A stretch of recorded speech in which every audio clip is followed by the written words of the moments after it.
প্রথমবারের মতো চলে গেলাম দীঘার জগন্নাথ মন্দির দেখতে। ফাইনালি টোটোয় করে পৌঁছে গেলাম জগন্নাথ মন্দিরের কাছে, যেখানে একটা কাউন্টার পড়বে আগে প্রবেশ করার আগে। সেখানে সমস্ত জুতো রেখে যেতে হবে, যেটা একদম বিনামূল্যে, এখানে লেখাই আছে। আর টুকুন দেবে, টুকুনটা সংরক্ষণ করে ভালো করে রাখতে হবে যাওয়ার সময় জুতোগুলো নেওয়ার জন্য। তো আমরা এই আস্তে আস্তে এগিয়ে গেলাম মন্দিরে প্রবেশ করার জন্য। যেহেতু আমি এখানে ভিডিও করছিলাম, তো ফোনটা দেখতে পেয়ে আমাকে এখানে বারণ করে দিয়েছিল ভিডিও করার জন্য।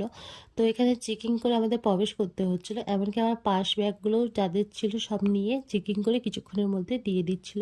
তো ঢুকে এত সুন্দর পরিবেশ দেখে জাস্ট আমার মনটা মুগ্ধ হয়ে গেল। আর এখানে পা ধুয়ে নিতে হচ্ছিল সকলকে, ধুয়ে তবে মন্দিরের ভিতরে প্রবেশ করা এখানে লেখা ছিল। তো এটা ছিল সামনের গেট, যেটা অবশ্যই বন্ধ ছিল। আমরা পাশ দিয়ে মন্দিরের পাশ দিয়ে আমাদের সবাইকে প্রবেশ করাচ্ছিল।